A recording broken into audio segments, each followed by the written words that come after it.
Info Hub. In our headlines, President Granger today swore in new judges. Finance Minister signs a new line of credit to upgrade healthcare facilities, and municipalities are benefiting from capacity building. These stories and more when we return.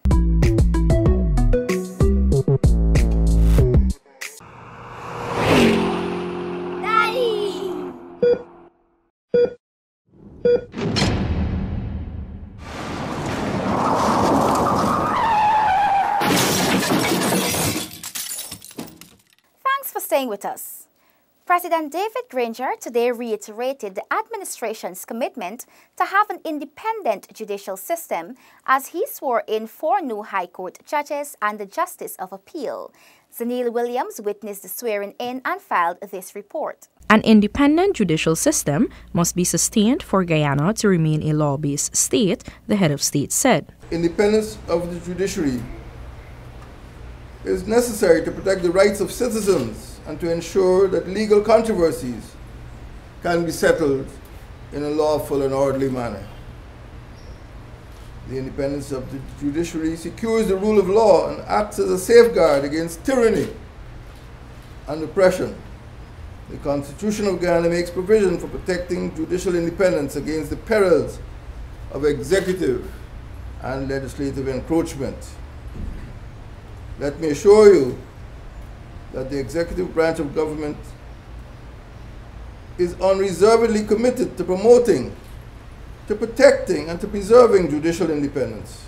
The independence and efficiency of the judiciary rely on there being a full complement of judges.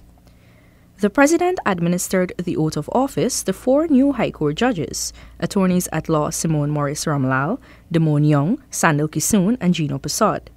High Court Judge Justice Rishi Prasad has now been elevated to the Court of Appeal. The newly appointed judges were urged to be impartial and independent in their conduct and judgment. Judges must be rigorous and scrupulous in their legal research, conscientious in hearing matters, and cogent in their judgments.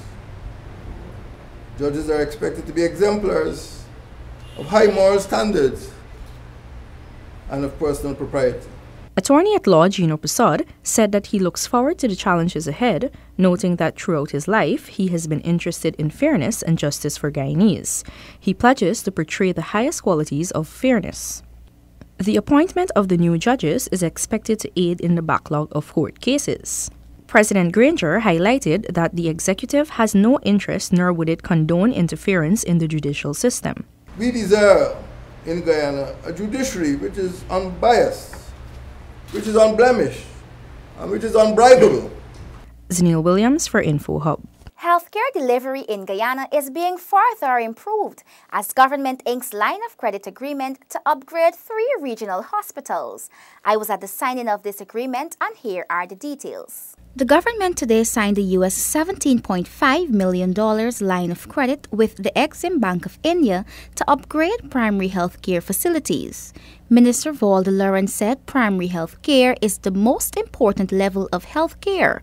Therefore, it is incumbent on her ministry to ensure that services including prevention, promotion, rehabilitation, and palliative care are delivered. It is our intent to ameliorate the services at our health centers and clinics, since these facilities play a critical role in a population's health. Our Health Vision 2020 prioritizes a working and comprehensive primary care program, since we recognize the impact that such a service has on the health status of individuals. Finance Minister Winston Jordan signed the agreement on behalf of the government. He explained that the funds will be used to refurbish existing facilities and construct new buildings at the Sadi, West Demerara, and Bartica hospitals. When completed, residents of the immediate and surrounding areas can expect to benefit from improved healthcare delivery and service. The provision of quality healthcare remains the primary objective of this government. An effective public health system is essential to providing care for the sick and for instituting measures that prevent diseases and promote the general well-being of the Guyanese populace. The line of credit will also be used to procure medical equipment to furnish the new and renovated facilities. A consultant will be hired soon to provide a detailed report of the project, after which actual works will commence. Sonika Thorne now tells us that municipalities across Guyana have been benefiting from a series of exercises aimed at boosting their capacity to deliver their annual work programs. The Institutional Strengthening and Capacity Building Program at the Ministry of Communities is providing technical support to the 9 municipalities. Principal Municipality Service Officer Nandrani Harichan said that the aim is to ensure that the municipalities are equipped to deliver quality services to people. The Ministry, in collaboration with the Caribbean Local Economic Development Program, which we all know as CARILED, provide training to the 9 municipalities in the following areas: legal framework, community participation, intergovernmental relations and partnerships, good practice in local government planning, ease of doing business, orientation on local economic development, strategic planning for municipalities. In addition to training, 6 municipalities benefited from an updated municipal development plan. A handbook was also prepared to provide guidance for municipalities and neighborhood democratic councils on their roles and function under the Local Government Act. The content of the handbook includes roles and responsibilities of councillors and admin, local planning, governance, and community engagement. Implementation of a help desk in 4 councils were done: Linden, Rose Hall, Corriverton, and New Amsterdam.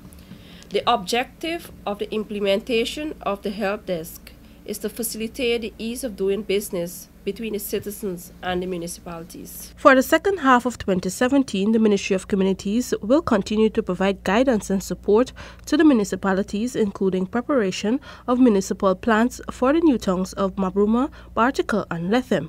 Sonika Thorne for InfoHub. ExxonMobil has partnered with the Ministry of Communities to help enhance the capacity of communities to manage solid waste. More from Tiffany Rodius. The 2-day workshop is being facilitated by Environmental Resources Management. This first workshop is just to help you gain a knowledge of a number of the general principles, as I mentioned. So the principles of integrated waste management, talk about the application of the waste management hierarchy, developing waste management strategies and plans. The workshop is the first in a series between ERM and the Ministry of Communities to improve waste management. It is therefore the mandate of the Ministry of Communities to build the capacity of the local democratic organs to provide waste management services that are affordable and adequate in an efficient and effective manner.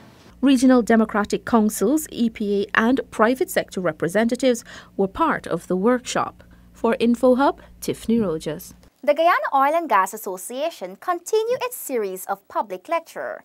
Here is more from Tiffany Rodius. The cultural impact on safety in the oil and gas industry was explored on Tuesday night when the Guyana Oil and Gas Association, GOGA, hosted its 5th public lecture. The oil and gas industry has a cross-cultural workplace, and developing the right safety culture is important to mitigate risk and hazard, said Director and Principal Consultant of Incredible Safety Services Limited, Edward Braffett. What I'm trying to suggest that it's worth your while as a society to try and figure out what you believe in relation to the oil and gas industry, and in particular, safety in the oil and gas industry. You've got to take the time to figure that out now so that you can build a safety culture that meets your society where it is. In his presentation on safety culture, Braffett said safety is good business and is simple to achieve. To get safety right, our belief is that you focus on 4 key things: hazard identification and risk assessment, incident investigation, which is the reverse. So hazard identification and risk assessment is looking into the future, and incident investigation is looking into the past. Behavior-based safety, which is really about developing the culture.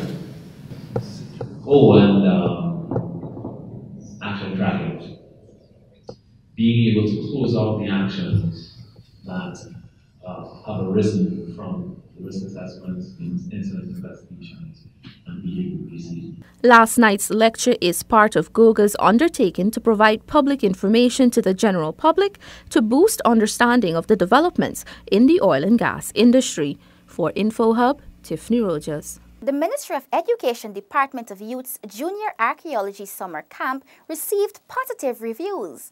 Gabriela Patram joins us with this report. The 6-day workshop aims to inform youths about the indigenous people's journey to Guyana and how their livelihoods are maintained. The workshop caters for children between the ages of 8 to 11. The first aspect of the program, we teach students about the 9 tribes and a little definition about each tribe, what they have to offer. We also give them a tour of the museum from the ground floor straight up, so they can get an idea what the museum is all about. Additionally, an overview of the ethnic group's diet, communication, transportation, and storytelling are made available to the youths. Barton noted that the youth will be exposed to a hunting exercise and opportunities will be provided for interaction with an indigenous tribe. InfoHub spoke with some of the youths participating in the summer camp.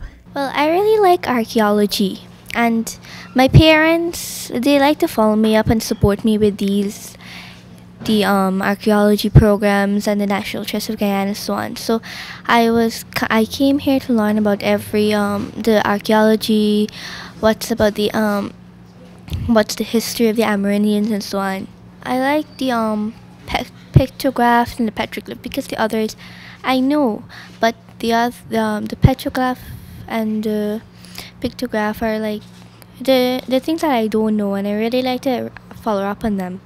I got involved in this class because my mom, she told me I was going to go to a camp, and she said I was going to a camp in the museum, and I was excited because I could be explore more in the museum. My favorite part of class is learning about the history of Guyanese people. One thing that fascinates me about it is one of the indigenous people. They have tuma pot, and it's made out of many different foods, and it has a long story behind how they make it. The Walter Rudd Museum of Anthropology is the oldest museum in Guyana that conducts anthropological research and disseminates knowledge of the indigenous peoples. For InfoHub, Gabriela Patram. The Special Select Committee of the National Assembly is inviting members of the public, individuals, and organizations to forward written submissions of their views on the Petroleum Commission Bill of 2017. The bill was sent to the Select Committee in June.